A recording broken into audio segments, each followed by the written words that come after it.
Talking Joe is on the air.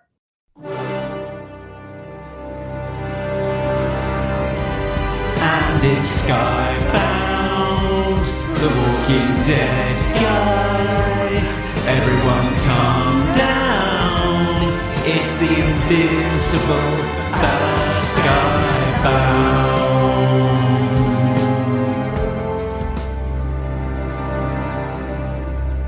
Hey, it's me, Mark, coming to you live and direct from the Energon universe. If you are new to the show, you can find out all of the details over at our website, talkingjoe.co.uk. Today on Talking Joe, we will be looking at Duke issues 2 and 3, which were released February and March 2024. And joining me, as always, it's everyone's favourite Australian one-eyed mercenary. It's Tim Finn. Oh, you set me up. I didn't have my Major Blood impression ready. Hello, listeners, and hello, Mark. And I will get back to my Major Blood impression later. Okay. So, what's going on in the wide world of G.I. Joe? Actually, Tim, before we get started, there's some exciting news, which is actually alluded to in the back of Duke issue 3. I thought you might lead with this. All about Skybound's, reprint program. And on the same day that we found on the Diamond Previews catalogue that the compendium number 1 was solicited at $65, coming out in October, containing 50 issues. At the same time, in the back of Duke issue 3, editor Sean Mackiewicz says that they are announcing that Skybound is republishing Larry Hama & Co.'s Real American Hero in compendium format starting this fall. We are starting with the original Marvel run and reprinting everything in capital letters in order for the most complete G.I. Joe reading experience possible.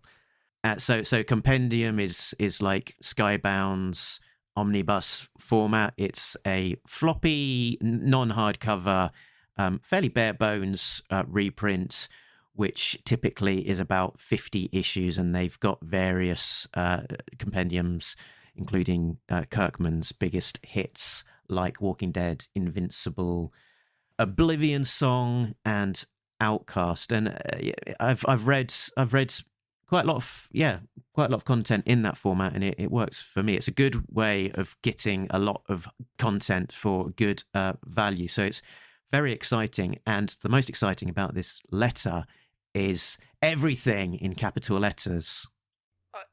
Mark used the word floppy, and just to slightly clarify, since some people call single issues floppies, which I consider kind of a derogatory, these several hundred page soft covers are technically floppy as an adjective in that they're not hard covers, but they're big and heavy and substantial.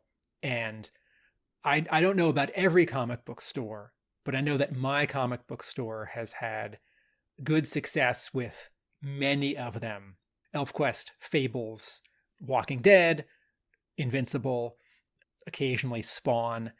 And what's great about them, for fans who were collecting IDW's various series collections of the Hama G.I. Joe, there's classic G.I. Joe, there's the sort of just numbered A Real American Hero, and there are the complete collection hardcovers that were oversized and initially $50.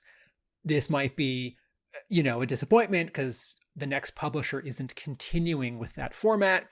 I do understand that that's disappointing, considering that this could bring in many fans who weren't getting G.I. Joe reprints 10 years ago, and they would want to start with the first issues. And as Mark just said, yes, $64.99 is a lot of money for a single book, but the bigger these books are, the less you pay per page. Yeah. And it is a commitment to sit with this, 2-pound book on your lap. But I've been imagining the last couple of weeks, the entire Marvel run by Hama could be in 4 compendia. You could do 1 through 50 roughly in the first one. And I'm going to send an email making this request. And then you could mix in special missions. You could alternate between special missions and the main book for the next couple of years. So a volume 2 would have, I don't know, 51 through 80 and most of special missions. Because special missions 6, I really want that to fall after issue 61, because that does continue the story in a different direction.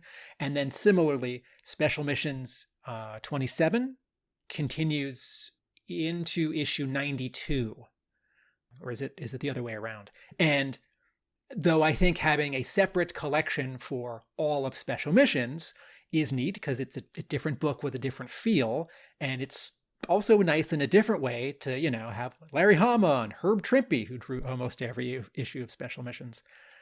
I do think that a 3-volume Real American Hero without special missions is going to sell pretty well. And a special missions volume 1 complete by itself compendium is going to get sort of overlooked. And I would rather that get incorporated and then make the sort of total number of compendia 1 more. Also, it is important to me that yearbooks 2 and 3 and 4 get printed where they fall in their publication order.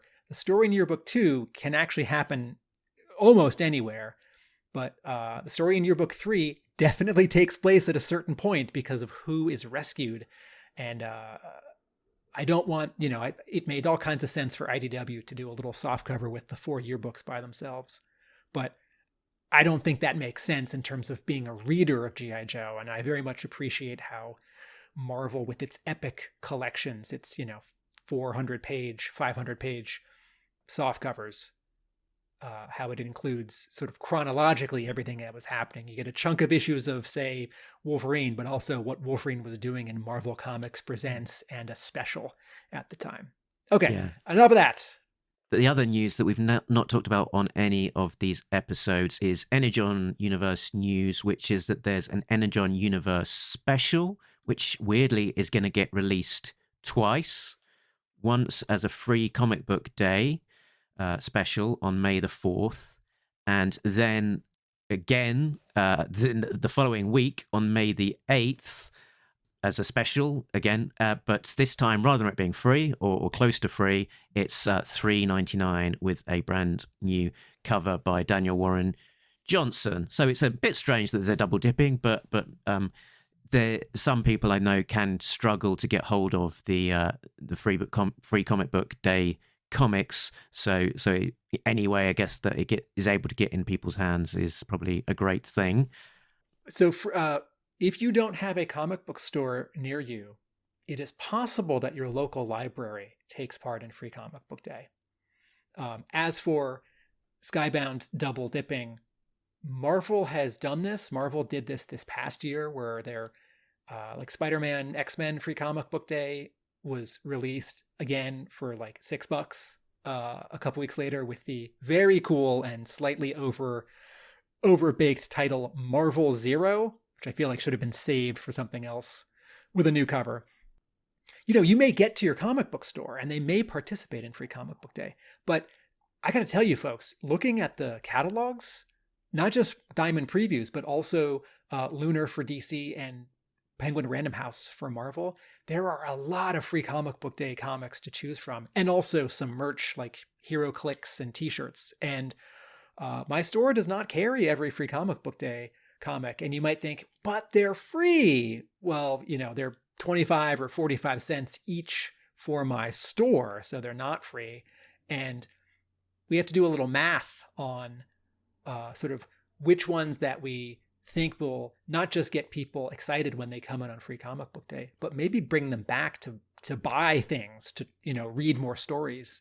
And so it's fun to just give away a variety of free stuff, but some of the titles don't have a lot of traction otherwise in our store, and we feel like wouldn't move the needle after Free Comic Book Day. So you may go to your local store and they may not have carried the Energon Universe special on Free Comic Book Day. Or maybe they got some and they ran out. And so this is an opportunity for you to ask your store to Mm. order it for you and then you can pay them, which they like, or they can just sell a thing all over again to completists. I'm really excited. The last 10 years when IDW chose G.I. Joe and or Transformers as the thing that it would publish on Free Comic Book Day, not Ninja Turtles or, Dungeons and Dragons or some of its creator-owned stuff. I always thought, yes, we're special. So it's nice to have that again. Mm. And so the actual book itself, they've been touting that there might be a little bit of a Megatron reveal that they've been building up to. So it's written by Robert Kirkman, obviously Void Rivals, Daniel Warren Johnson, Transformers, Joshua Williamson, who is also the G.I. Joe regular writer. Artists are Lorenzo De Felici, obviously that's going to be Void Rivals, Ryan Otley, who is drawing Transformers. Ryan Otley on Transformers, that's pretty cool. That's Ryan Otley of Invincible fame, with the third artist being Jason Howard. So by process of elimination, it looks like Jason Howard is going to be drawing G.I. Joe for this special. And I don't know if we can read anything more into that or not, but if I was a betting man, He has been drawing some second print covers. Yeah, he's been drawing the second print cover, so he's drawn a lot of covers for the Energon universe. And so, yeah, they haven't said explicitly what the G.I. Joe story is, but it will be very interesting to find out. In May, I think we are seeing issue 5 of Cobra Commander, the last issue of Cobra Commander.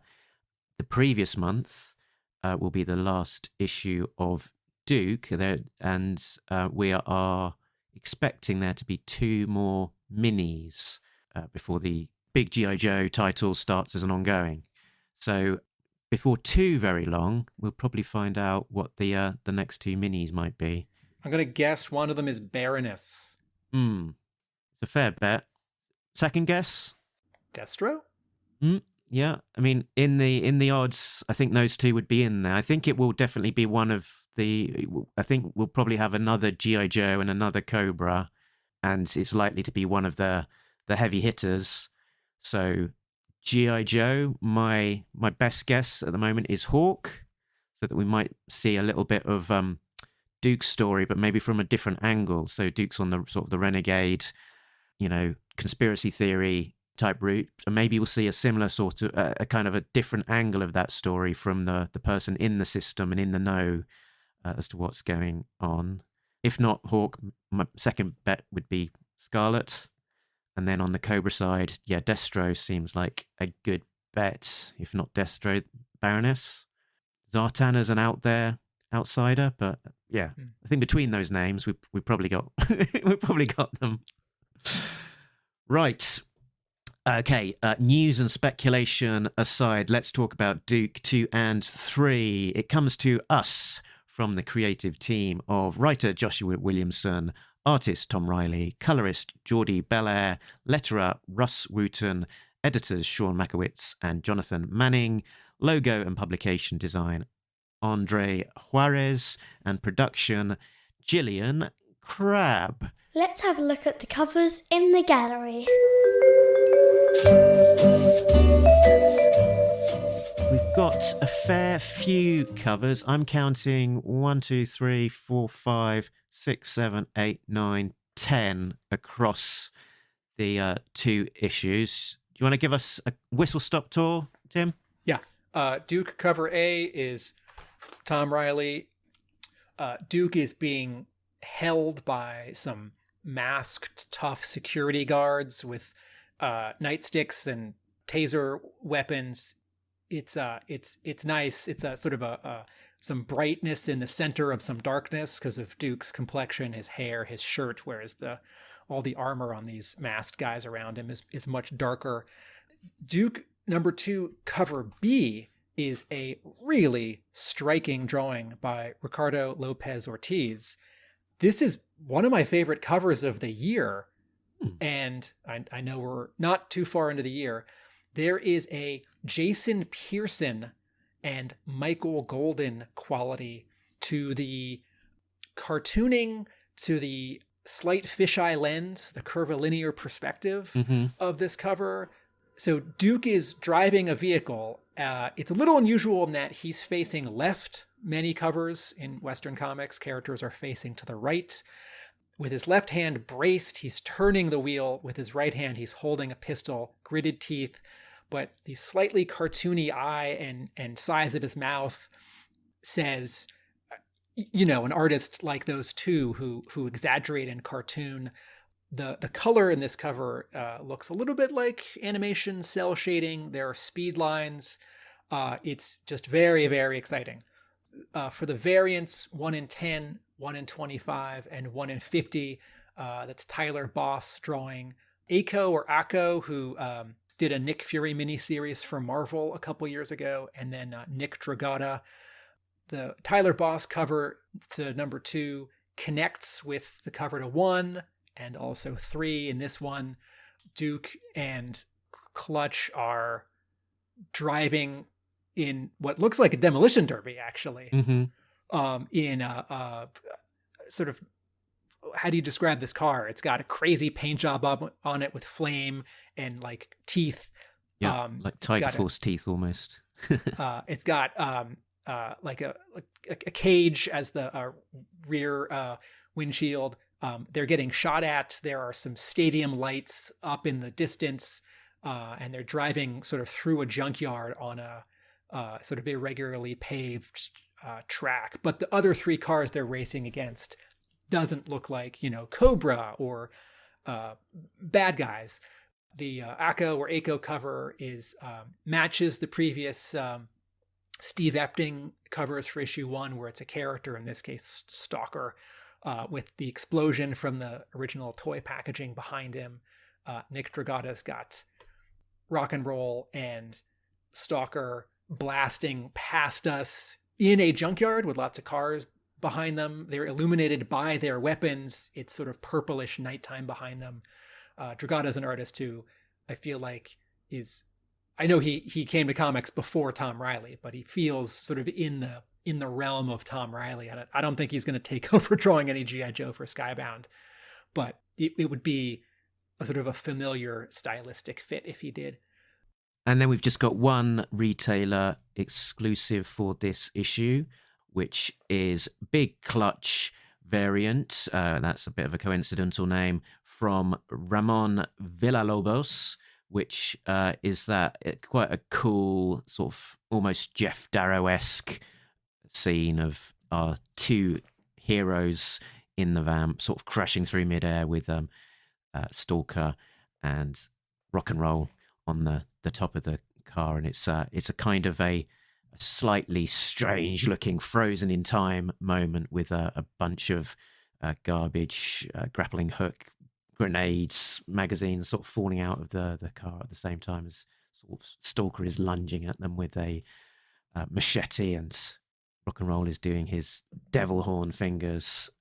Tom Reilly's cover for issue 3 is Duke in the background with his back turned. He's looking back at us as he is ejecting a clip from his pistol.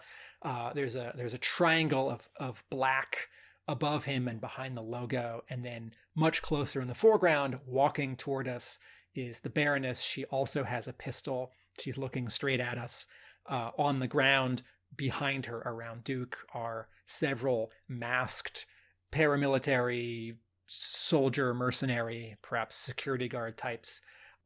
This cover, one of the things that I like that covers can do is be different than the previous issue, so that if they're sitting next to each other on a shelf at a store, it's not like Batman at night with lightning behind him and also Batman at night on a rooftop.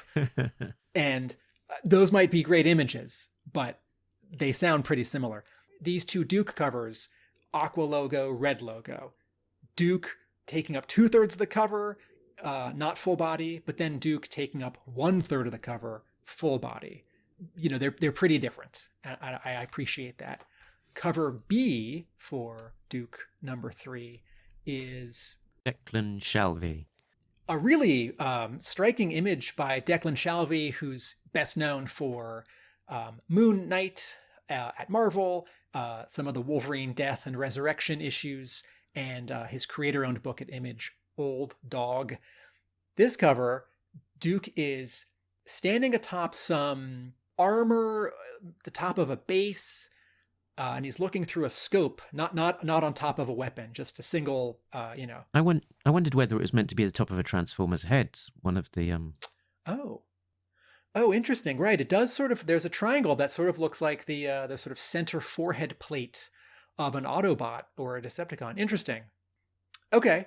So all the vehicles in the distance, helicopters, planes, a tank, a four-wheeled vehicle, are driving to the right.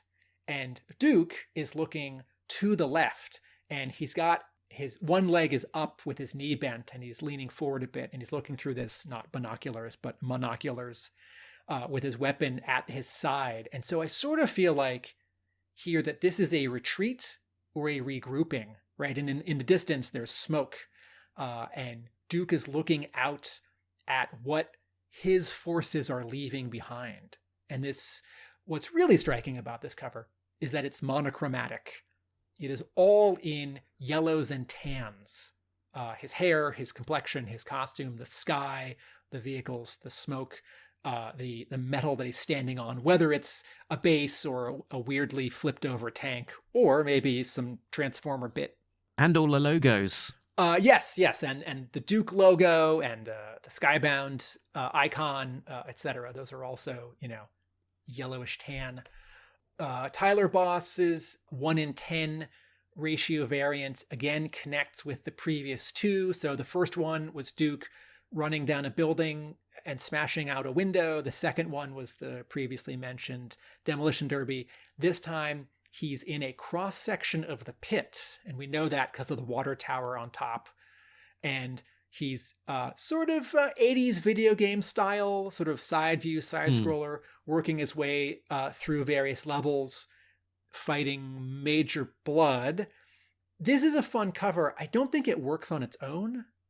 I think, I made this comment in the last year or two about some of the IDW issues where there were several covers that connected, and some of them felt very much like 1/5 of a larger image and didn't really work as striking covers on their own. Yeah, it feels a bit cropped on the right, doesn't it?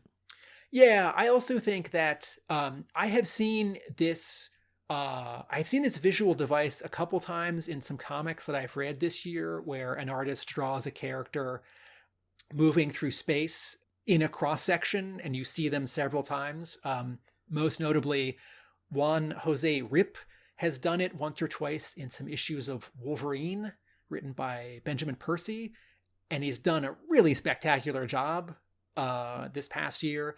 And this one feels sort of less considered, and I find the coloring a little bric-a-brac in terms of it not selling the book as an image on its own. That's okay, because how often are you going to be looking at a new comics rack at a store and it's the 1 in 10, priced up variant? That's the thing that's gotta, no, that's what covers A and B are for. I do think that, a 5-part visual connecting story is a lot of fun, though. And then the 1 in 25 cover is drawn by Priscilla Petraites and colored by Frank Martin. This is another sort of 1982 style package art thing. This case, it's the Baroness with an explosion behind her. She's jumping at you, which is quite different than the previous 1 in 25 variants we've seen, where the characters are standing, or perhaps just standing. And then the 1 in 50 cover is... It's a spoiler variant by Carl Kerschel. Yeah, and this is Major Blood smiling with a yellowish background behind him with some sort of explosion smoke happening in the distance. We're looking a little bit up at him. We're seeing him from just above his knees up.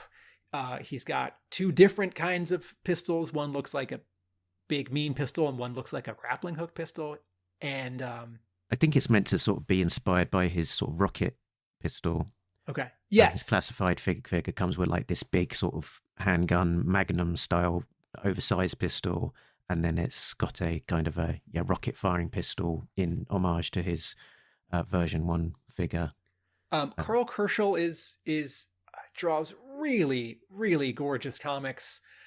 He's done creator-owned at Image, a fantasy book called Isola, and I keep thinking of that Flash story he did in DC's Wednesday Comics 15 years ago. This cover, when I saw it in thumbnail form, I actually thought it was Terry and Rachel Dodson in terms of the style, the composition, and the color, which makes me just realize that Kerschel and the Dodsons are sort of more similar than dissimilar. This is a very pretty cover. And it turns out it's a spoiler variant because Major Blood is in the issue. And looking at the cover, because this was the first time that I sort of was made aware that Major Blood would be in this issue from the solicits with this cover, I was sort of looking at it, and it took me a few seconds of looking at it. Something's different. Something's different. It's about this two-eyed fella here. What could it be? It's. He does not have his eye patch. And so for Duke issue 3, no retailer variants. So you've just got your standard, your B, your C, your D, and your E. You know, for you collectors who gobble up this stuff, I'm sorry. There's only 5 covers. For you collectors who gobble up this stuff, I'm also very happy for you that there's one less thing to get.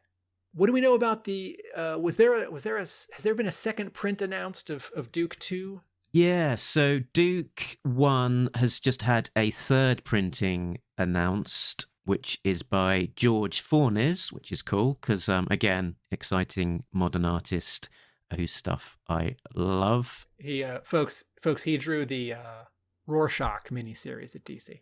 Yes, with Tom King writing, and it's kind of a shoulder down shot of Duke holding an assault rifle against a red background. It's quite a striking sort of almost propaganda style image. It's quite a different looking cover.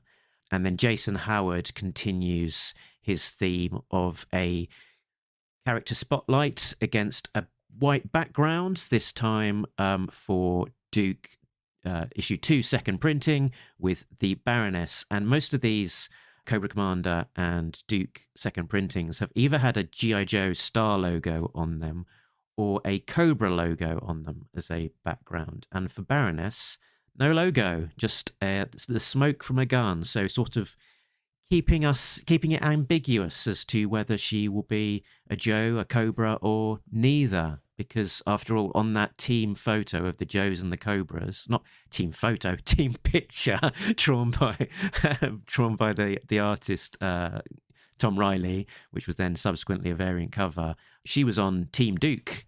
So we shall see. But yeah, curious that she doesn't have that Cobra logo. Plot breakdown. Duke, an American hero wanted for murder and on the run, calls in at the auto yard where his old pal Lance Steinberg, aka Clutch, is working. Duke is hurt from his escape from the police and is patched up while Clutch takes a look at the gizmo that Dr. Burkhart has given him. It appears to be a tracker pointing somewhere in the Mountain States area of the USA. Rock and Roll arrives on the scene, blowing up Clutch's car with fire from his M60. Clutch and Duke take off in a familiar vamp-shaped car, chased by drones and herded to a trap as Stalker snipes out their tires, resulting in the vehicle crashing and Clutch and Duke being taken in. They are taken to a cell in the Pit, an underground decommissioned base. In the adjoining cell is Anastasia Sisanova, aka the Baroness. Meanwhile, at Mars HQ, Destro instructs the two-eyed Major Blood to storm the Pit and kill Duke. Blood and his bloodhound troopers attack the Pit, rappelling from familiar-looking transport choppers. Rock and Roll opens up the cells to move Duke and Clutch, but is taken out by an explosion. Following pleading from the Baroness and an offer of help, Duke also releases her. Major Blood shoots Duke in the leg, and as he levels his weapon in Duke's face, Blood is shot in the head from behind, with the bullet exiting via his left eye. The issue ends on an ambiguous note as the Baroness towers over Duke and says, "There's a huge bounty in your head." Is she holding the gun at Duke or handing it to him? Mark, this was the second Skybound comic book I read this week where someone is shot in the head. The bullet goes through and they lose an eye. All right.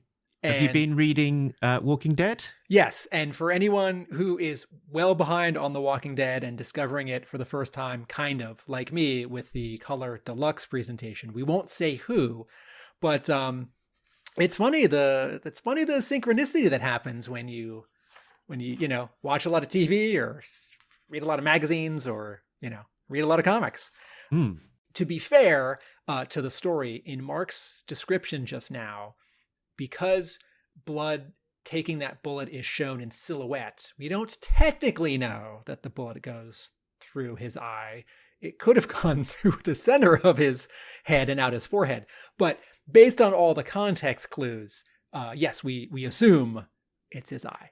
Yeah, it's the there's a bit of I guess what you'd call probably rim lighting around his nose, which sort of separates kind of his eye socket and nose from the splat, which makes it indicate that it's on the left hand side of his nose, just level with his eye rather than center. I stand corrected. Yes, I'm going to spend much of this episode lauding the work of Tom Reilly, so I'll just start here. There's a lot of subtlety in this silhouette on the final page of issue 3 of Duke, where just the head and shoulders of a person getting shot. A lesser artist would not be as sensitive to sort of what details are being specifically shown, though still mostly in silhouette, with a little bit of light on the ear and the nose, a tiny bit of light on the sort of separating the nose from the blood behind it. So right you are. It is definitely taking out his left eye. There was let's sort of start our conversation at the end. So Major Blood is shot in the head in this sort of grisly panel, and it prompted one particular comic news website to say major character introduced in Duke issue 3 and killed in the same issue. And I thought to myself, author of this particular piece, have you never read a comic before? Because or author of this particular piece, don't you know G.I. Joe characters? Well, it could be either. Like this is definitely Major Blood losing his eye so he can get an eye patch. As we meet him originally in 1983 as an action figure on television, he's got an eye patch, and I sort of wonder what happened. Yeah, I mean, why would you introduce him with two eyes and have him shot in the eye if you're not going to introduce the eye patch? And a particular subtlety here, I guess, is that in the classified design, his eye patch is not just like a flap of black fabric. It is a more sort of cybernetic design, which makes me think that maybe there's going to be cybernetics involved in his eye and maybe brain repair. Could even be Transformers related technology that is used to rebuild him. Interestingly, the character in this month's issue of The Walking Dead Deluxe who gets shot in the head and loses an eye also gets rebuilt. Yeah, with alien robot technology and becomes a Transformers crossover. To what you just said, since we're starting at the end, on the third to last page of Duke issue number 3, Major Blood already has his metal hand and uses it to punch Duke. Duke ducks. Blood hits the wall and shatters the wall. And then Duke punches and Blood blocks the punch with aforementioned metal arm. And it really hurts Duke and makes a sound effect. And so I was wondering, is there already a connection? Is some of Major Blood already Cybertronian? And I don't know if there's any track laid here so far between, Cobra Commander issue 1 and 2, Duke issue 1 and 2 and 3, such that in the timeline, these pre-Cobra characters would have Transformers tech. But I feel like every page that we read of this new Energon universe, we ask ourselves a couple questions. Is a character that we know and love from the 80s about to get reintroduced? Or killed. Right. And taken out immediately. Dr. Burkhart, right? And, to be fair to that article writer online who thought Major Blood was killed off here, that did happen to an established Joe character in the previous issue. And if you are a Joshua Williamson, you might say to Kirkman and Mackiewicz and the folks at Hasbro, hey, there's so many characters. Can I show that the stakes are pretty high? Can I take out an important character early? And this is just one more universe. This is one more iteration. And in 5 or 10 years, this will probably wrap up and then there'll be maybe a new one, not to jump ahead too far. But you might say to Joshua Williamson, yeah, you can take out Major Blood in the same issue as introduced. Okay, so questions that I ask myself every page turn of these two series. 1, is a character I know about to get reintroduced? 2, if so, how are they different? Is Williamson introducing a surprise or some irony? Like, wait, the Baroness is locked up with the good guys? Or, wait, the Baroness is kind of a good guy because, she's placed with the Duke characters, particularly on the cover to issue 4. Mm-hmm. And then the third question is, how is Williamson going to mix or remix established canon to make something new and add meaning for longtime fans? Like, oh, is this scene going to have a dash of Cobra Law? Or is this scene going to be like an Easter egg reference to something from a particular issue or file card or episode? And then lastly, the question every page turn is, are these G.I. Joe characters about to have some interaction with Cybertronian technology? And the answer to all of these questions sort of keeps flipping back and forth, depending on the page turn and the question. Yes, no, yes, yes, no, no, no, yes. So there's a lot of fun guessing and I don't say anxiety in a negative way, just sort of not knowing and surprise. Yeah, and talking to one of the points that you raised about sort of keeping us guessing about familiar characters and how they will or won't be similar to the ones that we know from existing canon. We've got Mercer here, who appears briefly in issue 3 as Destro seems to be packing up his base. So they're sort of unpacking that Mars Industries location that Duke had previously nosed about. I guess implying that maybe because he's been onto them, that location is a bit blown and compromised and they need to move out, or, could be some other reason. It looks like there's a HISS tank getting loaded into the back of a truck. And we see Mercer on one panel, which he's great to see. He says, "Move it out, losers. We're headed to a new location," with some anonymous kind of workers in masks sort of moving various boxes.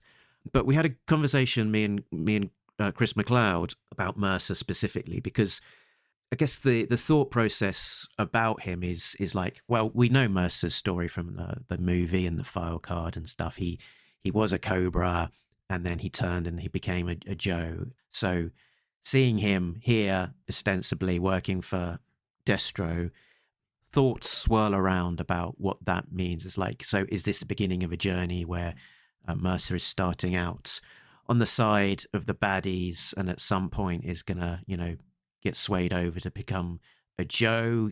Will that actually happen? How long will it happen? And there was a really good idea which was suggested as a possibility, which is, what if he's already a Joe?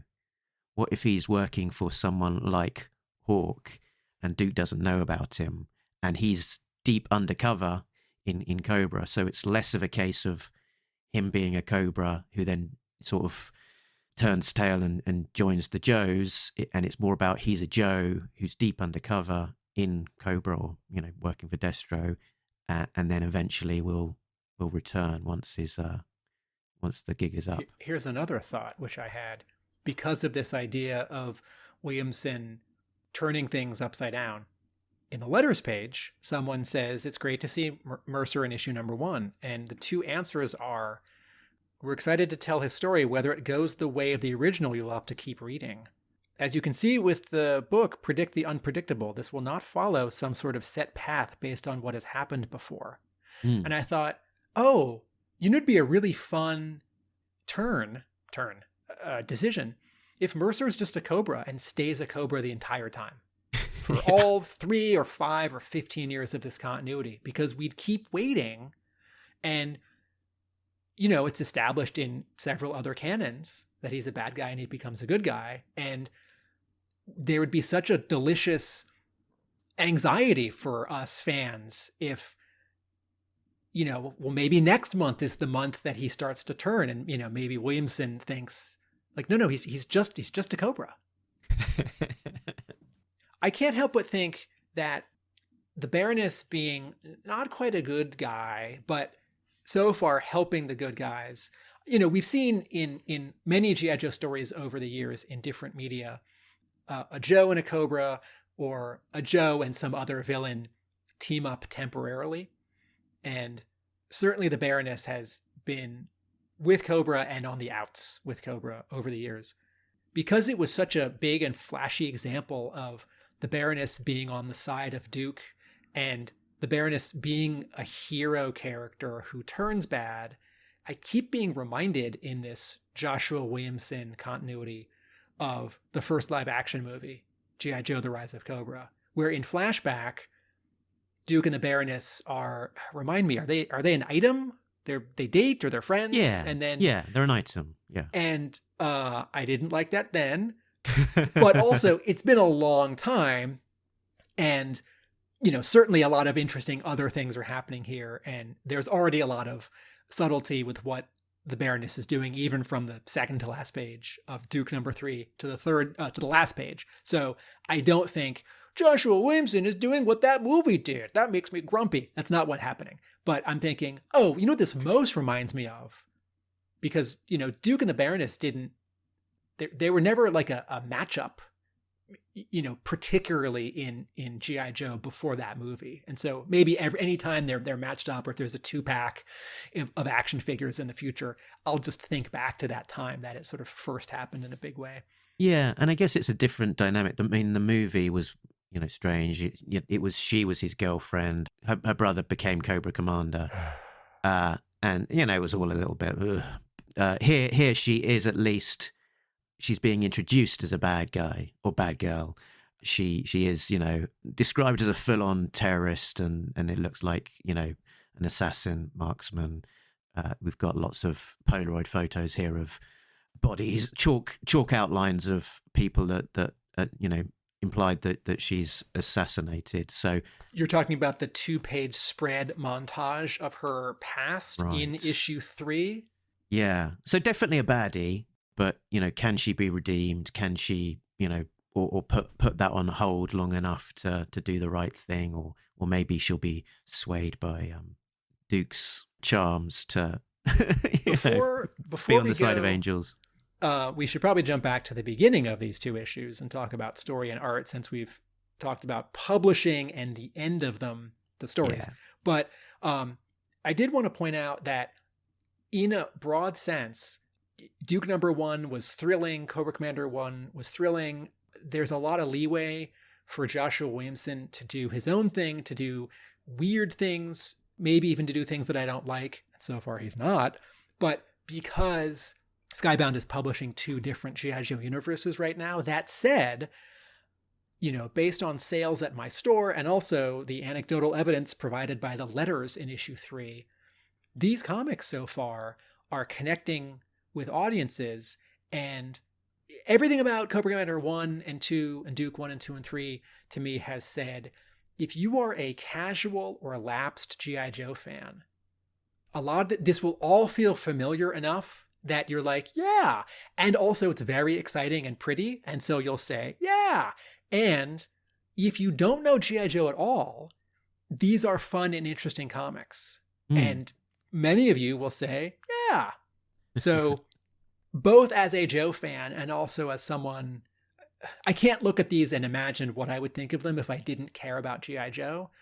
But I do know that, you know, if a solid writer with artists and color artists whose work I really like were doing this kind of work on I don't know, like Buffy the Vampire Slayer or like the Universal Monsters, some other licensed stuff that I don't have any connection to.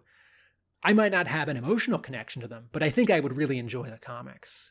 And so I'm excited for sort of everyone.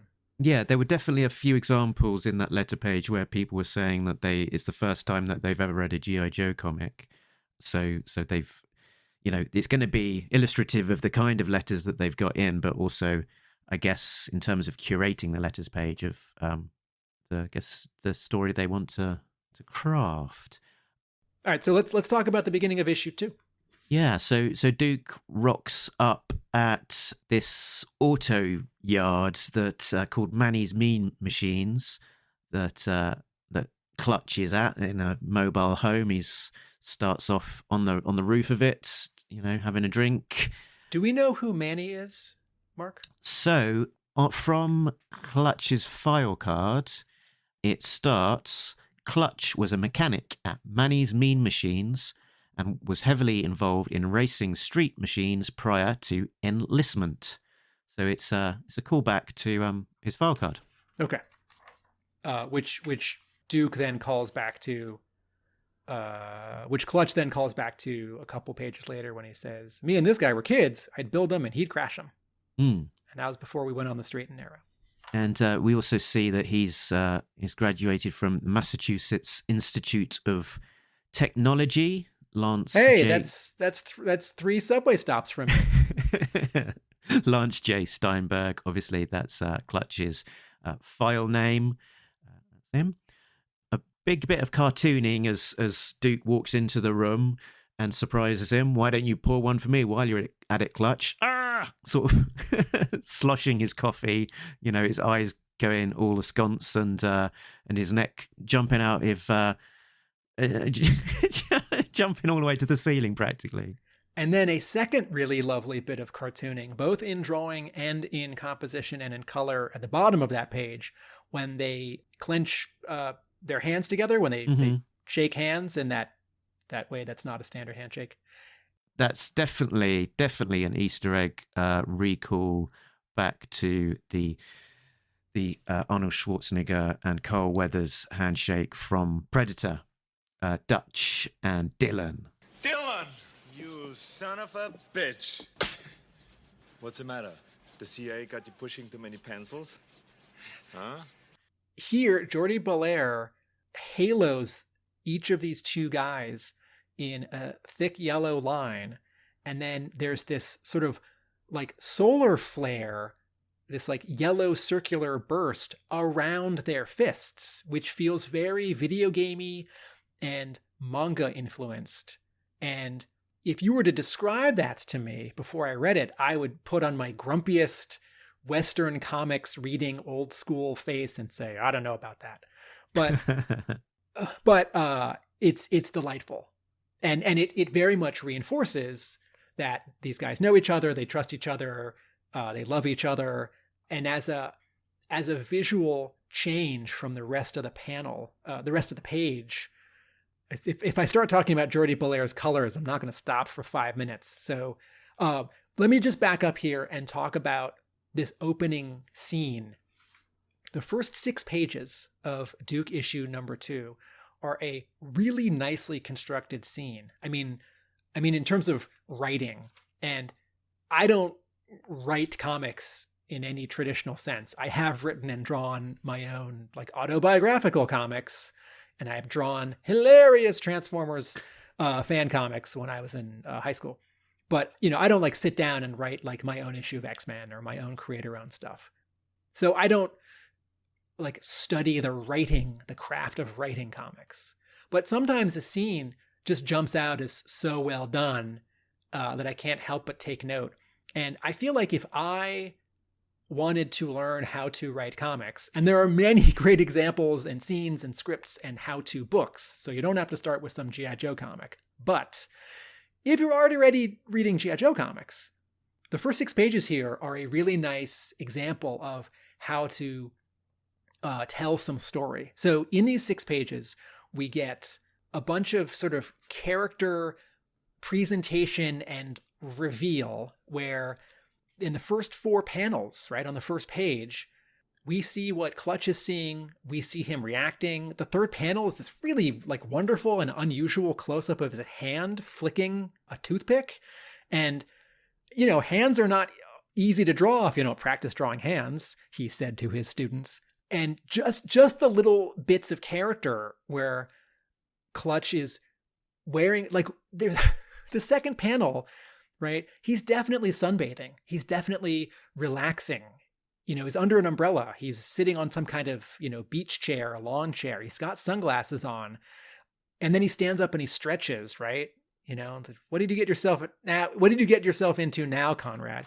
And then you turn the page and there's this beautiful top of page 2 and top of page 3 half double page spread showing where he is. And it wasn't a mystery like, oh, is he at the beach? Like, oh, he's not at the beach. I was wrong. He's at his Midwestern or like mid-Atlantic car lot. But it's like, oh, cool. Here's all this visual information I've just been fed where he's not like, time to go to work fixing cars, right? And then the sign like tells you, and then the diploma tells you. But even this little character bit where he blows a kiss to, it's not clear if I guess it's actually the car behind the mobile home. It's not all of the other cars. It's his special car. Yeah. And then, you know, and then he says nothing wrong with day old coffee. It's like, okay, we're getting more and more. It's like, yes, he's telling us that. He's not showing us that. Joshua Williamson is telling us that. He's not showing us that. But, you know, there's dialogue in comics and you can also have narration too. And so we get to know a lot about this character with sort of a minimum amount of outlay, you know, like, oh, he's messy because there are 3 crushed cans in front of that diploma. And there are also 2 can tabs torn off in front of them. And then he's having day old coffee and he's pouring it into a mug. And so I start to fill in the gaps. I think, oh, that mug probably hasn't been washed. Or I wonder if he's also going to put some bourbon in that coffee. And, you know, maybe Hasbro wouldn't go for that. Although there sure is a lot of blood in Cobra Commander this month. So that should be okay. And then it goes even a step further with this woman who Clutch has definitely slept with the night before, showing up, which adds a really great contrast and an opportunity for humor because he's such a clod.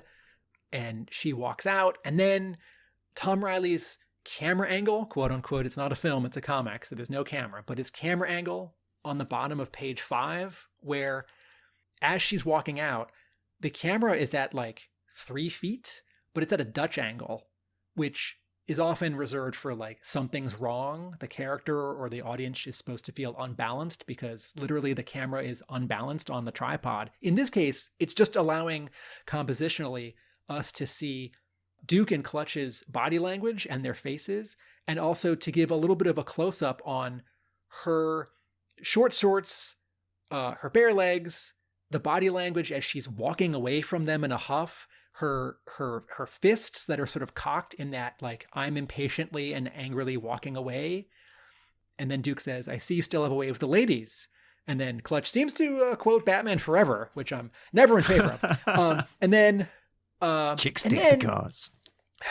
It's the car, right? Chicks love the car. And then you turn the page and there's this great turn where you've been enjoying these 2 guys getting back together. If you're in favor of characters having sex before the scene starts, you can sort of, you know, pump your fist for Clutch, who like took someone home the night before. But then Duke doubles over in pain and Reilly inks a bunch of like white burst lines behind Duke, which is not a light source. There's no like flashlight or car headlights behind him. That's just a comic book effect to show that something accentuated is happening to this person, right? And it doesn't even continue past the door frame. It's sort of happening behind the door frame, behind these 2 guys. And Jordie Bellaire just knocks it in a slightly dull red. And then you sort of realize, like, oh, his shirt is all torn up. And Duke says, maybe from the bullets or the glass from jumping out a window, right? And then, like, one final sort of bit of telling you who Clutch is and what he does. You know, he doesn't say, let's get you to a hospital, or I have a doctor friend. He says, let's get you into the shop and give you a tune-up. And he's helping Duke walk past all these cars toward an actual garage. And, you know, when a character in like G.I. Joe or Transformers sort of has a talking trope, you know, like Jazz in Transformers is always like quoting music or talking like a DJ on the radio would. That's fun. Sometimes it's a bit much. And so you can get carried away with this. Like, I'm not expecting everything Clutch says for the next several issues to be like car related, like car references and racing puns. But this one fits, you know. He doesn't say like, oh man, I have to get my scalpel and take out those bullets. He says, let's get you into the shop and give you a tune-up. So these first 6 pages are a really nice presentation of story, backstory, character, contrasts. You know, the woman who walks out, she's only in 1 page. It's just a very satisfying scene. Mark, what else do you want to talk about with this issue? Funnily enough, that one character on the League of Comic Geeks website, which is a great website for sort of seeing lots of different variant covers for an issue and stuff, they have sort of like clickable kind of characters of who appears in any given issue. And on here they have Sherry, who they describe. Sherry is a lady friend of Clutch. The two spent a night together, but in the morning, Clutch couldn't remember her name. So someone's created a character profile for this 1-page character and given her a name. I don't know if there's a name mentioned anywhere else in the book. No, there is when the vamp crashes. Clutch, his head's against the wheel, and he says, "Come back to bed, Sherry." And Duke says, "Now you remember her name." Right, fantastic. So I think, I don't think we're going to see this character again. I don't think it's a Joe. I don't think it's a Zorana in disguise. I don't think it's the Baroness in disguise. I don't think it's a Synthoid.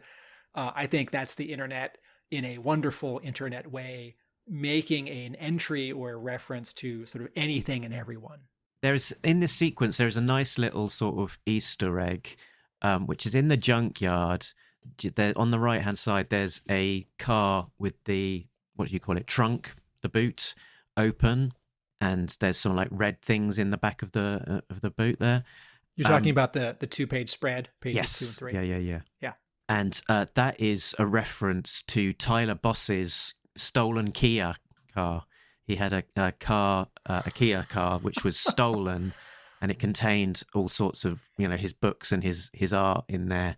And it had been covered when it came back. It had been covered in gasoline from a fuel can, and you can just about see that red fuel can in the back of the car. So obviously Tom Reilly there giving a little nod to his pal Tyler Boss, and as well, it just been a little fun thing being put in there that no one would never ever know about apart. You know what? Actually, looking at these 2 pages, I had wondered if there was something particular about that vehicle, because every other vehicle in the junkyard is an older car. Mm-hmm. This one is a newer car. More defined. This car doesn't have any obvious damage. It's not missing its wheels. And Jordie Bellaire is so careful with her color choices. All the other cars are, you know, muted colors, like muted blue, muted yellow, muted brown, muted gray. And then it's not a bright yellow and it's not a bright red, but comparatively, those 2 cans do stick out. And Clutch is on the left, looking to the right, perhaps at the back of that Kia. And I thought, I don't know what this is, but I think it might be something. There we go. But yeah, I think part of this new generation of hot artists that we're seeing a lot of across the Energon books. So then we're in a very different scene inside the shop after Duke has had a couple of, I guess those are bullets taken out of him, I guess, that's in the tray. They look like teeth. They look like teeth, but I don't think they're teeth. Gotta say. Maybe bullets oxidize or something and turn white. Yeah.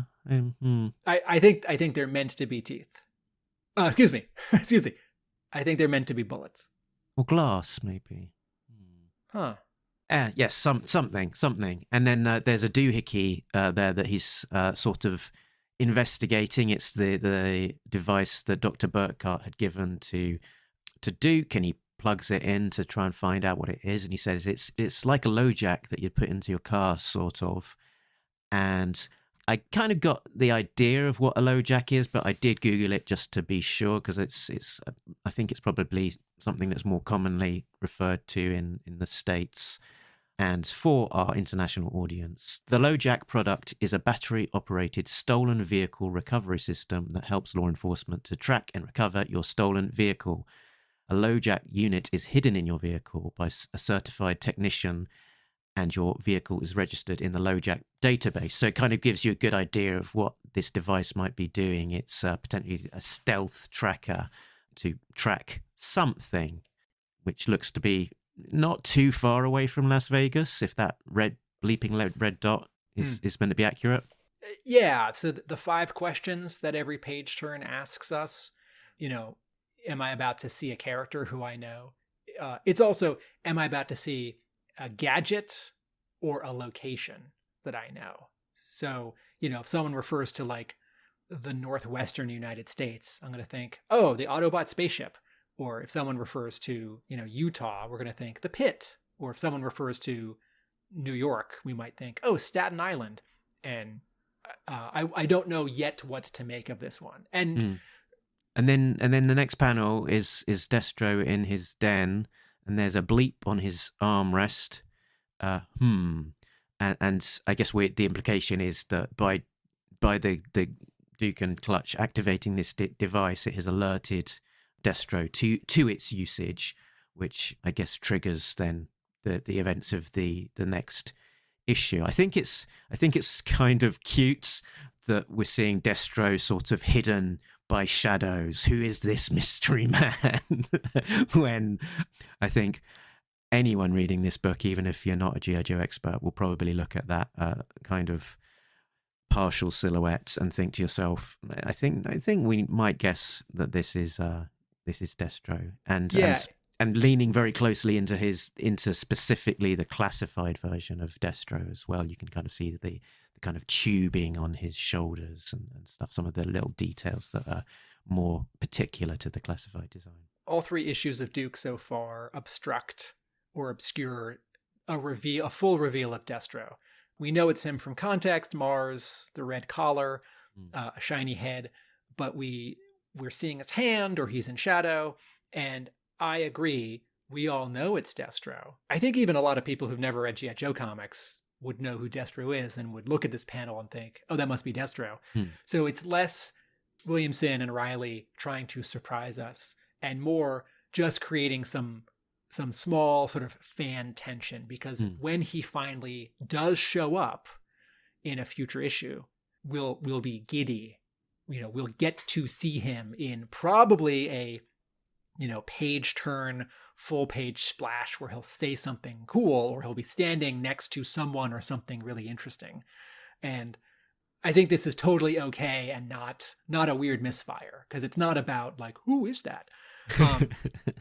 Once again, every single page of this, I'm so struck by Jordie Bellaire's light touch, seemingly with color, but very smart and careful. This is not simple color like a Rush job, like she's out of time and she can only put, 3 or 8 or 9 colors on any one panel or page.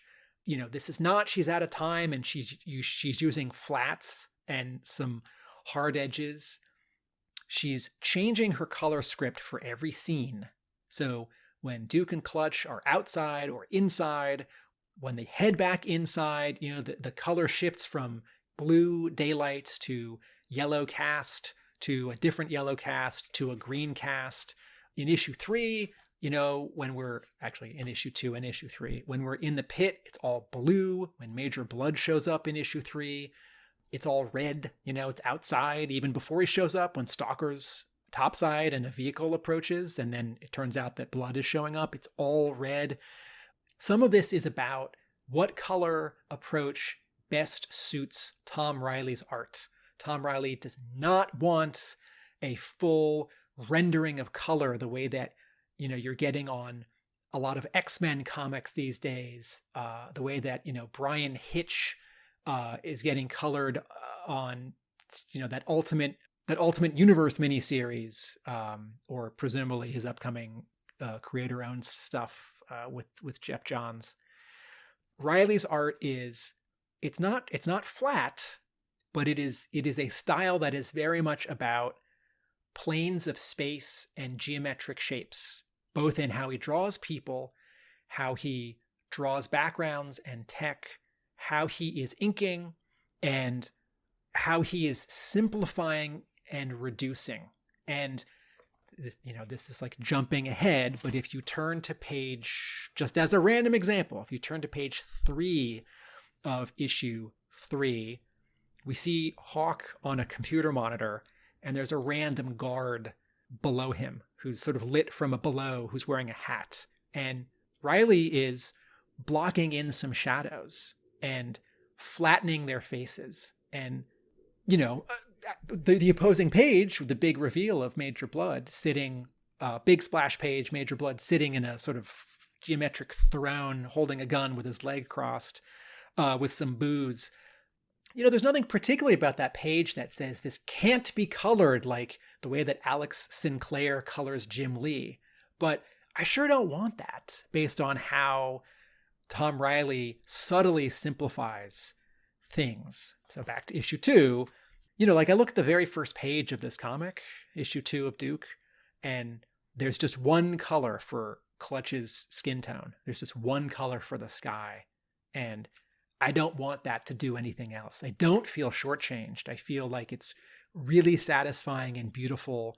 And occasionally where Bellaire can add some flair, like highlights from the sunlight when Duke surprises Clutch a couple pages in. Clutch is splashing the coffee the way that you referred to.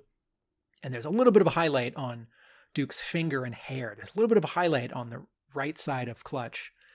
It's very much about what's appropriate. Some of that Bellaire flair. Oh, man. So back into the story, they're coming out of the shop. There's another little Easter egg reference here. Not a chance. Not even your baby bro. I can't involve him. This is too dangerous. So baby bro, mind's instantly going to Falcon, and there was a reference to his brother being the screw up back in issue 1 when Hawk was talking to him. And then we get this one, splash page reveal of Rock and Roll firing his M60 and blowing up Clutch's pride and joy. Kaboom. Can I jump in with a quick thing? Go on. The page before the splash reveal of Rock and Roll, there's this really nice bit of writing and storytelling where the panels alternate between Clutch and Duke and then Rock and Roll. So Clutch and Duke are talking, and then an arm puts down a boombox. Clutch and Duke are talking, and they're on the left aiming right, and then a hand is holding ear protection. They're still talking, and then there's this close up. So you have these moment panels, and then Duke says, "Do you hear that?" And this is a very small thing. It's not brilliant or rocket science. It's just really good comics making 101. But generally in this scene, Clutch and Duke are on the left facing right.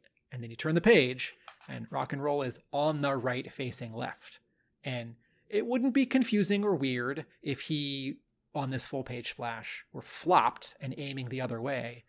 But, he's far enough away that it sort of doesn't matter where he is. But in terms of establishing where characters are and then reestablishing, in terms of keeping track and making sure your reader doesn't get confused, it's a small thing. And then it continues on to the next page. The close-up of him doing the devil horns with his hand, boom, boom, boom, boom, boom, and he's smiling.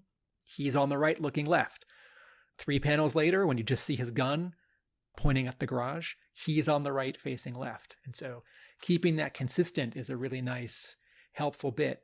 And then there's this fun mix of old and new where we see the vamp, although it's a little wide, so it makes me think a little bit of the Hammer. But it's leaning again into the classified redesign. Ah, okay. So we see the vamp, which is 1982 G.I. Joe, but we also see drones, which is 2015, 2024, with mounted machine guns on them. Yeah, which is maybe not realistic, but it's G.I. Joe.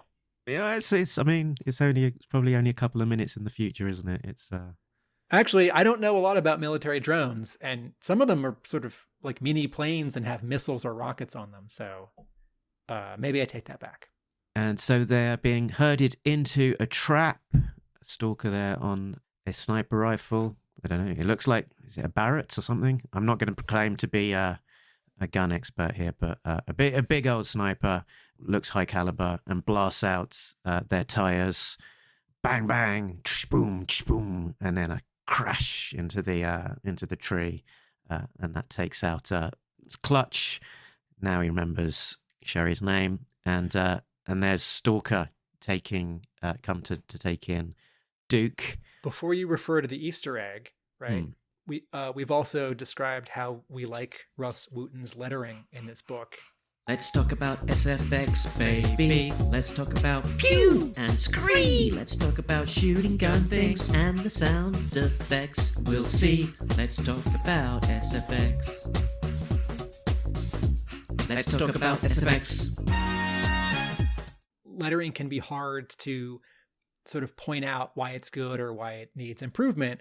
You know, the best lettering is not quite invisible, but sort of accentuates the art and doesn't get in the way, which sounds like such a backhanded compliment. But this page where Stalker fires the rifle, right? Look at what the sound effects are doing. Stalker's bang bang, that's a font, and they're italicized. So it's sort of sharp and definitive, right? That's a very specific sound with a beginning and an end. But then the sound of the tires being shot out, trish boom, those look hand lettered. And then the crash, right, is irregular and hand lettered. It's not a font. Might be based on a font, but those sounds are much more irregular and organic, right? They're not mechanical. And so you can have differences that aren't as simple as like, you know, it's like, you know how like the Wall Street Journal and like the Washington Post are in that like old font, the actual masthead logos of those newspapers. And you might say to someone, I want something to look like, you know, the 1880s or like England 200 years ago. Like, no, I want like a futuristic, like computer font, right?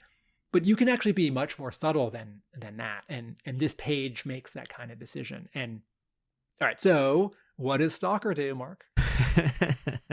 So Stalker, Duke comes at him, throws a punch, which Stalker deftly dodges and says, "Let me show you a move an old friend taught me."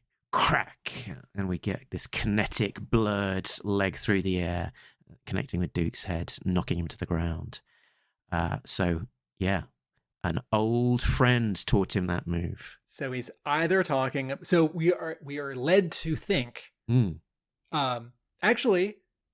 Williamson is not implying, we're inferring. So if we're wrong, it's on us. But it's probably Snake Eyes or Storm Shadow. It's a knowing inferral, isn't it? Yeah. But, you know, it could be Jinx. It could be some made-up character, you know. But that tension is really fun because you can say, hey, I know who that is. And then you can say, or do I? So it could be Snake Eyes, which is what would be the first thought because, you know, they're on the same team. But it could also be Storm Shadow because the three of them, at least in ARA canon, they serve together. In NAM, in the Long Range Recon Patrol together. So, you know, we've got no insight into this Stalker's background here, but you know, we imagine that maybe there's some shared history that is being referred to here. One of the things that I really like so far about the G.I. Joe third of the Energon universe is how little Snake Eyes there has been. There has been zero Snake Eyes. I love that character. Once again, how can this either contrast itself from the Larry Hama world where there are currently 2.5 Snake Eyes? And also, how can this, you know, if you were to start X-Men over right now, completely over, you might not have Wolverine in the first issue. You might save him because he's cool and everyone loves him. And despite the alien robots and the 40,000-year-old Snake Man in the Himalayas, this G.I. Joe is really grounded. And once you start mixing in, you know, Ninja and destiny and sort of the best fighter who ever existed, who can sort of do anything. You stretch that a little bit, and Snake Eyes would fit in this story and in this universe, and I'm sure he will soon. But I note that in the letters page of issue 3, someone says, I'm looking forward to these groups. I'll just say I'm hopeful to see those elements. I'm curious to know how soon we'll see characters like Flint, Lady J, Snake Eyes, Scarlet, and Beachhead appear in the Energon universe. And the two answers are some soon, some not so soon at all, and who's Snake Eyes? I don't know that one. Now, that's Joshua Williamson being cheeky, but it's really cool that G.I. Joe doesn't need Snake Eyes to be exciting and hit. And so we can build up this anticipation for when he does show up. And, maybe he's going to show up sort of half fully formed, or maybe he's going to show up sort of before the injury, before the trauma. Yeah, they have said on record in interviews multiple times that they want to put off including Snake Eyes for as long as possible. And I guess that makes sense for two reasons. Again, like all of the reasons you said about not including Snake Eyes immediately, but also if they are going out and saying that publicly, and the readers are thinking that he's not going to come anytime soon, when he does, it's even more of a surprise. Like, no, we're not going to see Snake Eyes. Oh, issue 4, there's Snake Eyes. Right. I did sort of see two things that were sort of on the boundaries of my error-detected detector machine. Shall I tell you what they are, Tim? Yeah. Of this sequence. There was the first one was as Clutch is driving away and they're being shot at. Clutch says, "I'm not the best driver, but this guy's aim sucks." This is Clutch, the vamp driver. The guy who's the driver, the guy who's into the cars and into repairing them. Is he just modest? I think this is Williamson sliding the characters, a little bit out of their sort of familiar zone. And then the other one, I was just a bit of storytelling logic, which kind of slightly irked me, which is where they say, "My partner and I needed to get you away from any civilians where no one would see us take you in." And it just seemed to me like Manny's Mean Machines auto yard looked pretty deserted, apart from Duke and Clutch. And surely going out onto an open road, being chased by machine gun toting drones, and then letting loose with heavy caliber sniper rifles and blowing up cars and making them smash into trees is a little bit more public and ostentatious than taking them out at the auto yard. I started to think the same thing too. Now that you say it, there was a civilian at Manny's auto yard. Yeah, she stormed off though. That was a while ago. True, but they. Yeah, true. While we're doing Error Detected, this is still issue 2. Back on page 2, when Clutch blows the kiss to all of the vehicles, in the art, there's a heart. In the lettering, there's a sound effect, MEW exclamation mark Mew, which I think is this sound, Mwah! And it's on Clutch's nose. Mew, mew, mew. It is not a cat sound. Okay. It is a blowing a kiss sound. And the actual lettering is on Clutch's nose. And I feel like that kind of wanted to be, 200 pixels to the left and up. So if that gets fixed in a collection, I'll be proven right. Error detected. Here's a little thing on the next page of the story. As Duke is being transported in a chopper, he's got a blue hood on his head, Tim. I thought those weren't allowed anymore. I think you might be reading a little too specifically. I think that's really a black hood, and because we are inside a vehicle in the limited color world of Jordie Bellaire, it's blue. It's like not Superman's hair. Yeah, I mean, because in the panel under it, I wouldn't describe Rock and Roll's complexion as like pickle green.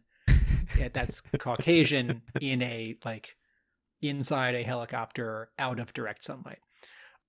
Something that I really appreciate that Tom Reilly does is he gives rock and roll a definitively different body type and facial type. Mm-hmm. He's bigger than the other characters. He's taller. His head is wider, and that's just fun because I'm okay with every Joe being the exact same body type and like all sort of prototypically 6'1", but in real life they're not. So, and it would be very easy for with the different artistic treatments of the character for rock and roll and Duke to get a little bit confusing. Blonde guys, long hair, sort of a little bit of a beard going on.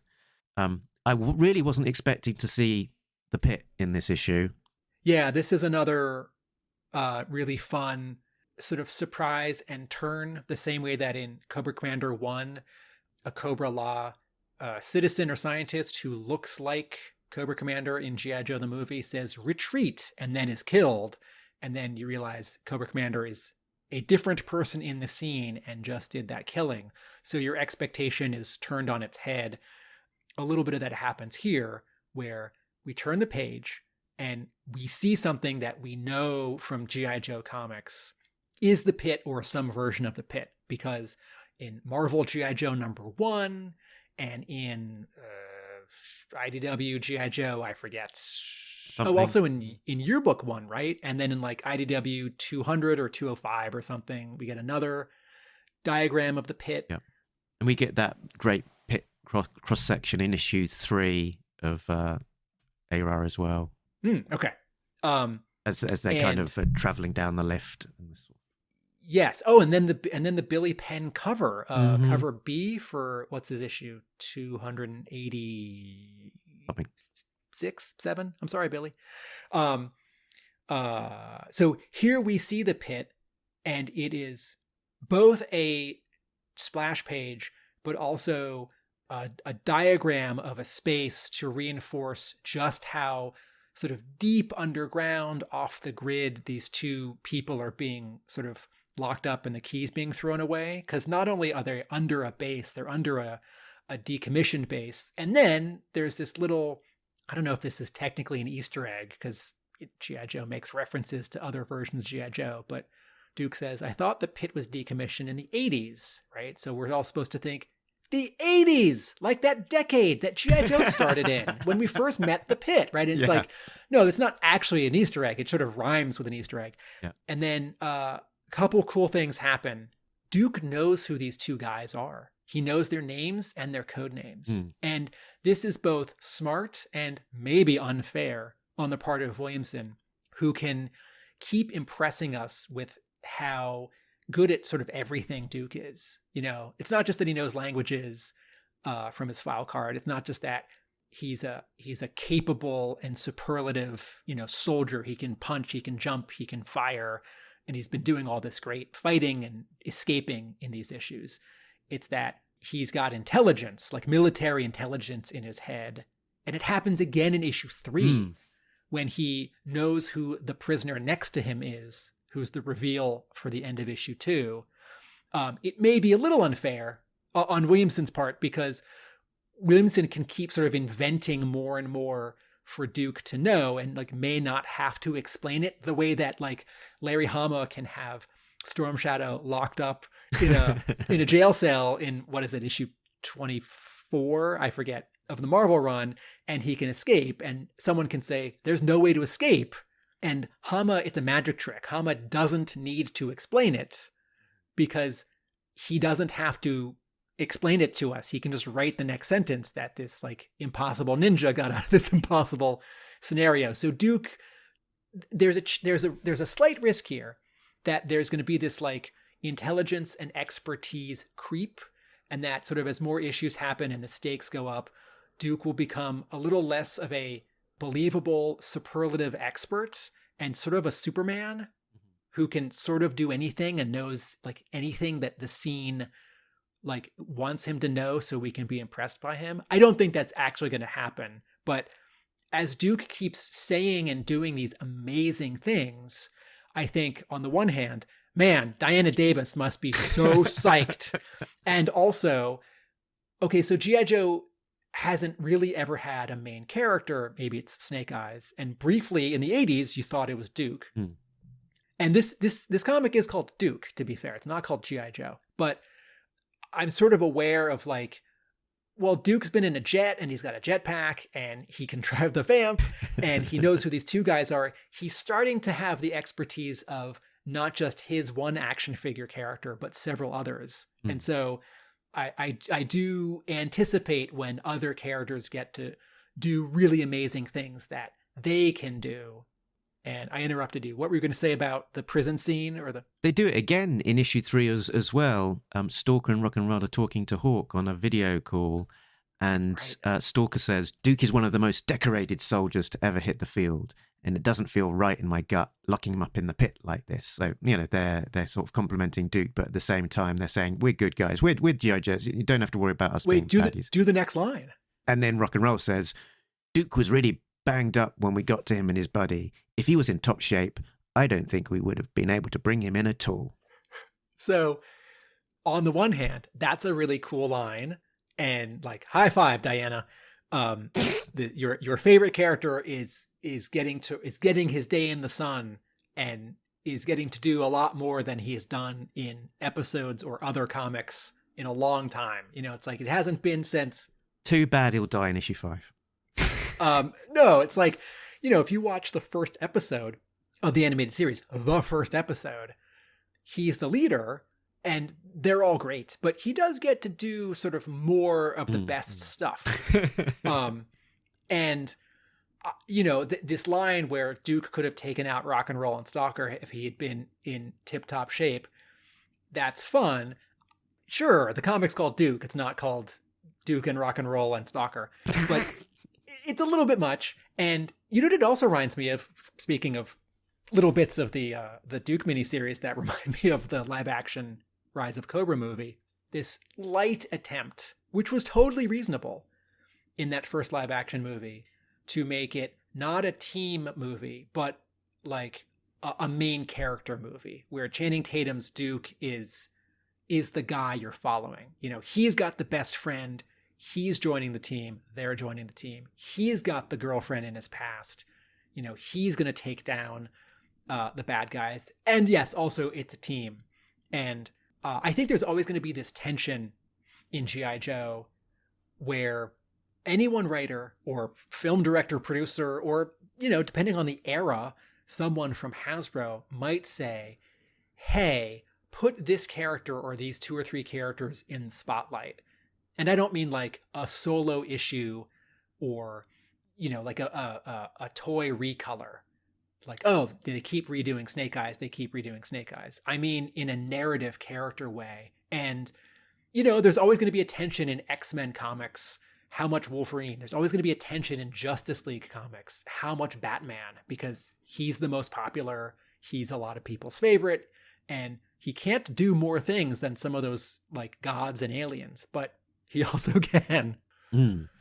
So I'll hand it back to you in 1 second. So we get this jail scene underground at the pit. And once again, there's this really nice bit of left to right and right to left visual presentation from Tom Reilly, where Duke is talking from right, looking left. And then in the final panel of this second to last page, we see a woman's hand. And then when you turn the page, the reveal of who it is, she's on the right looking left. And just another subtle, nice example of clear establishing sort of where characters are. So Mark, what do you think of this final scene? It's good. It's a nice reveal. It's intriguing and a little bit, a little bit sexy even. Obviously that whole prison thing is very much a theme of issue 3 as Baroness wants to make a deal with Duke, somehow get them to escape, and he's kind of showing his mettle that he's still on the side of angels, and she sort of is like trying to get a rise out of him a little bit. A nice decision that Tom Reilly makes. His Baroness is really in shape. She's, I don't know if I'd say she's jacked, but she has a lot of muscle tone. And this isn't just because she's wearing like a sports top and has a bare midriff. Tom Reilly is drawing her as someone who exercises and lifts weights. That is a specific body type. This isn't just like skinny, sexy Baroness or like Baroness in her skin-tight costume. This is like biceps and shoulders, and it's a subtle thing, but I really appreciate it. And then something else that's happening, which is great in this opening prison scene in issue 3, is really nice body language. So Duke is sitting against the wall, leaning forward with his arms on his knees. Clutch is lying on his back in this jail cell, much less tense. Baroness, points when she says, "If you knew who I was, you wouldn't speak to me," right? You turn the page and she's got short hair in the visual flashback, which is a neat sort of change. So shorter than she's still got relatively short hair compared to her normal look in the present, but shorter in the flashback.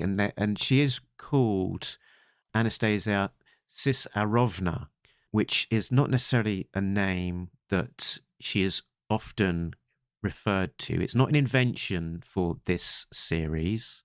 Most of the time in ARAR on various file cards, she's been called Anastasia de Cobre.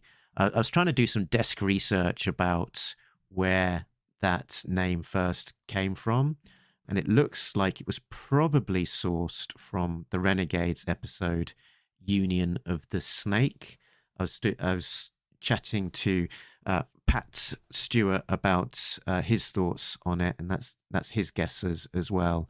And he said that episode was written by Eugene Son, who was also a G.I. Joe fan, and thought that was potentially just a way of slightly reinventing the Baroness and shifting her away from the name de Cobre, which was kind of initially introduced as a kind of joke before it became her more kind of official name.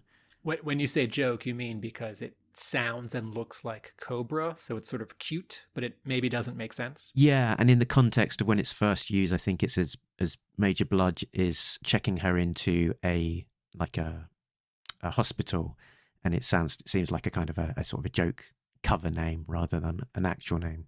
Right. What else is fun about issue 3? I think the funnest thing is having Major Blood, and he's on that splash page as a reveal. We find out that it was him that killed Burkhart, as we guessed from the mention of an Australian accent. But he just looks great. I love the character generally, and I wish Larry Hama would use him more in ARAR. But that look with the slick back hair, the classified redesign, which is sort of just a great kind of modern update, and the way that he's drawn by Reilly, and some of the dialogue from Joshua Williamson, he's just great. And I love this splash of him being introduced where he just looks, that slick back hair, the sort of smarmy smile, a slightly deranged look in his eye, holding that bottle of wine at the same time as holding a giant pistol. It's fantastic stuff. Yeah, speaking of great body language, and just again, color by Jordie Bellaire, this page is not boring. It's not underdeveloped. There is more than one color here, definitely. But if you squint, Bellaire is basically only working with one color. And it's gorgeous, and it fits. I want to jump ahead a couple pages. The 2-page splash of the bloodhounds rappelling out of these helicopters, which look like the Aspids, the sort of cargo helicopters that we know from Real American Hero. Yearbook 2. Did those first show up in Yearbook 2? I believe that's their first appearance, yeah. Okay. And these ones here look a little narrower, which I'm going to chalk up to like how an artist draws them for the first time, as opposed to a specific like design change. I want to point out a couple things. Even though you might look at this 2-page splash and say, oh, the entire background is red, and also I think that's cool, there is a lot of subtlety in what Bellaire does with any one color, and she's embedding a lot of subtle texture. So get up close and you'll see a lot of like paper texture, or what you might like technically call noise, like sort of pixels that are doing different things than the pixels next to them. look around the moon on the top right of this 2-page splash. It's not a pure red. It looks more like the red you'd get from like printmaking, from like slapping some ink on a piece of linoleum and pressing it against a piece of paper and lifting it up, where it's not the like perfectly uniform color from Photoshop. Something else that I think is cool about this 2-page splash, I think Joshua Williamson has just invented a whole new sort of Cobra subgroup that we have never known about before, and feels very in line with sort of how the like action figure product layout or the hierarchy of Cobra could work, which is that Major Blood has his own group of, let's say, hired mercenaries, because Major Blood is a mercenary. He's a soldier for hire, and they have costumes that are like his. Help me out here. Are these sort of based on his animated appearance and not a classified appearance? Yeah, so it's basically his V1 costume without the eye patch and the robot arm. So we've got this modern day classified reinvention and updating of his costume, and then you've got that classic costume, which is, you know, left in the past. But actually, they found this use for it and making use of this really cool, iconic costume as well. And it's in some ways almost what you might happen as a child with your toys, that if you were to have a character and then they make a V2 version of that character, you've still got 2 toys now, but you want to have them both in your game. So maybe one of them is like now a different character. I could entirely see that as happening with like Major Blood. Like, okay, I've now got 2 Major Blood characters. One of them is not Major Blood. He's the Bloodhound, and he's going to be, you know, Major Blood's assistant. I don't say this as a joke. I say this with a big smile. I fully expect now in a year there to be a 3-pack from Hasbro of classified or maybe Reaction, Super 7, a sort of classified or more detailed Major Blood with 2 guys who have more generic faces and don't have eye patches and have slightly simpler costumes. And it's the Major Blood and the Bloodhounds 3-pack. And this is really fun because, you know, G.I. Joe toy fans like to troop build, because in the story we expect there to be these additional sort of soldiers and armies. You know, it's like maybe it's green shirts, or maybe it's the 1982 Cobra Soldier, or maybe it's all the technicians who work in the Terrordrome, who you briefly see at the beginning of the animated movie, but who are sort of never otherwise identified. But surely you'd need guys to like fix a little jet and then get beat up by Pythona. So this page turn it's an exciting, like, oh no, the Joes are outnumbered, the Joes are in trouble. Oh my goodness, what an exciting visual with these bad guys coming. And oh hey, I know that helicopter. Oh hey, this red is really striking. Oh hey, what a cool name. It just sort of like doubles and triples and quintuples on itself in terms of G.I. Joe meaning and potential.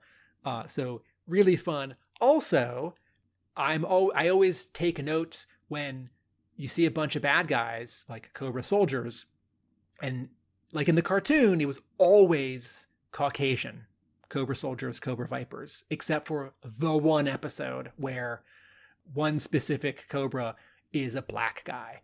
And here, the guy on the right is definitely not a white guy. And I just appreciate that little bit of variety. So very exciting double page splash. 2 pages later, this is the last thing I'll point out that's great about Jordie Bellaire's work in this comic. On the bottom of page 16, there's this panel that says boom, and Rock and Roll and Clutch are getting thrown back. And this is not Tom Reilly doing the Frank Miller Sin City style of art, but if you need sort of a dumb description, that's what it is. And Jordie Bellaire does something cool here where she takes all of the black in this panel and she puts it through some kind of filter so that it looks like a 3rd generation photocopy, like a copy of a color copy of a color copy, or it looks like it's got a bunch of like video noise, like it's from an old videotape.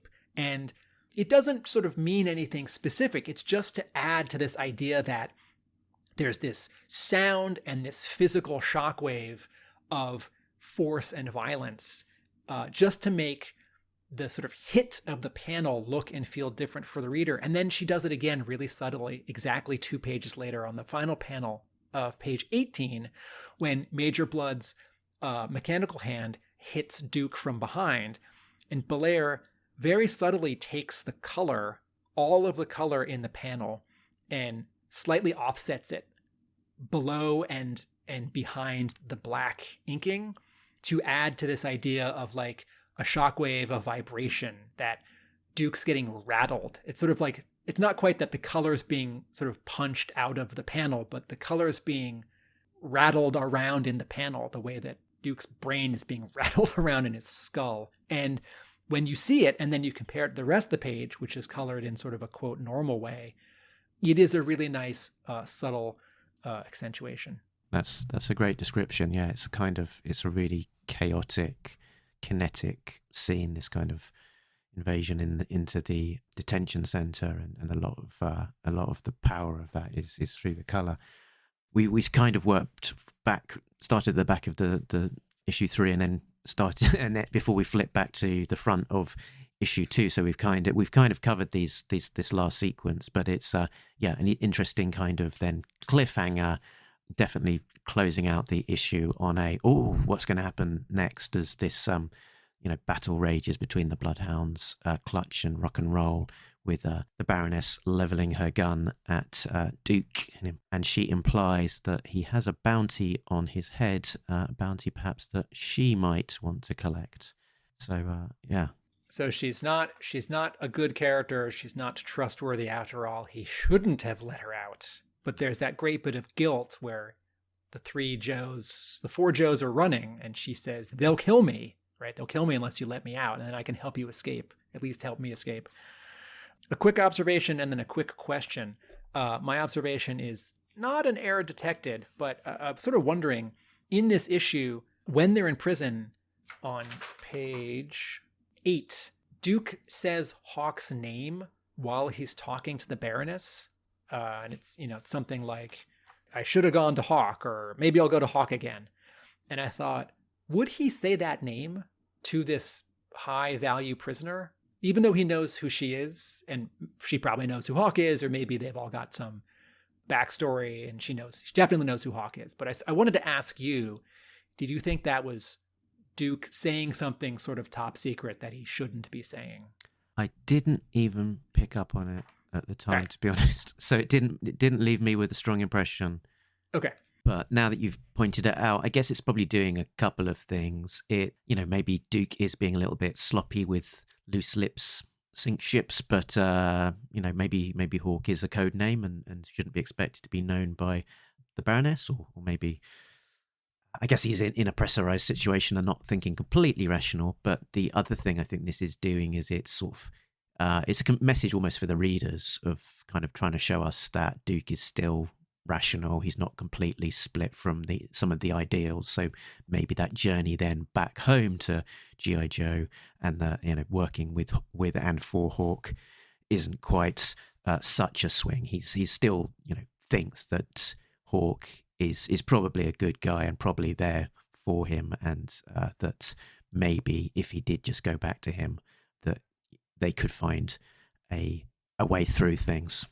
And then my question, or my sort of comment for you, sort of for our listeners, was before we started recording, you had noted that I think you had a different amount of story and satisfaction you got from Duke number 1 compared to Duke number 2. Mm-hmm. And so here we are talking about Duke 2 and 3 together. And then you also reminded yourself that Duke number 1 was an oversized first issue. Yeah. So, how do you feel about the amount of story happening in issue 2 and 3? So yeah, definitely. Duke 1 was oversized. It introduced us to this new world and lots of new concepts, and it was a very exciting issue. Issue 2 sort of left me slightly flat just because it seemed like it was over too quickly. It seemed like a much smaller story in terms of that chase and capture. Duke 3, I think, opened the world up a bit more, and for whatever reason, I found Duke 3 much more exciting. Maybe it's just bigger stakes, more characters. the introduction of Major Blood, who's such a cool character. So definitely still enjoying the whole series overall. But for me, it was probably Duke 1, Duke 3, Duke 2 would be the order of my enjoyment. This is why I think, in addition to issue number 1's being double-sized, I think issue number 2's should be double-sized, particularly when it's G.I. Joe, and probably every issue. Okay, so let's wrap up, shall we? A quick... 8! I'm giving Duke 2 and 3 an 8. They are gorgeous. They're fun. A lot of things that are familiar. A lot of exciting twists. I'm worried about Duke. We didn't even say it. He got shot in the leg by Blood, and this is in the same issue, or this is one issue after he got some bullets removed anyway. Yeah. 8. Yeah, 8 sounds on average about right. Yeah, maybe 2 was a 7.5, 3 is an 8.5. Let's average it out at 8. Great. I'm really looking forward to seeing more Duke next time. And yeah, we will be continuing to cover the latest issues as they come out. G.I. Joe, A Real American Hero, issue 305 will be coming out soon, as is Cobra Commander issue 3. So we'll be covering that very shortly too. So we'll cover Cobra Commander issues 2 and 3 together, and we'll also be dipping our toes back into the heady days of Devil's Due in the early 2000s, as well as more besides. If you are new to our podcast, you can find out more about us at talkingjoe.co.uk. That's the website that links you to all of the places like our Facebook group, our Twitter account, Instagram, the voicemail facility that's at the bottom of the page. And we've even got a link to Patreon there, patreon.com/talkingjoe. A big thanks to our backers, Richard, Sam, Jay, Bill, Christopher, Justin, Rob, Brian, Shane, Ryan, and Simon, and Chris, our latest backer. They are all getting early access to episodes as well as some exclusive content. Tim, where can you find me when you're not terrorizing the world with your authentic Australian accent? I can find you at talkingjoe.co.uk and also the Talking Joe group page on Facebook. Did I say where can you find me? You did. Okay. Where can people find you then? Video essays about TV and film at my YouTube page at Atomic Abe. My brick and mortar comic book shop in Somerville, Massachusetts is Hub Comics, and I write about G.I. Joe at my blog, arealamericanbook.com. Very good. And with all that out of the way, I think we're done. But remember that nobody beats Talking Joe, an international podcast. Cool. I'm going to be sad when this miniseries is over and Tom Reilly goes off to do something else. But I'm sure whoever draws the next 2 minis and whatever comes after that will be fitting and great. But yeah. I'm already crossing my fingers that, Tom Reilly draws Codename G.I. Joe or does some like a special missions issue with Hama or something. So handsome. Excellent stuff. Laters, everyone.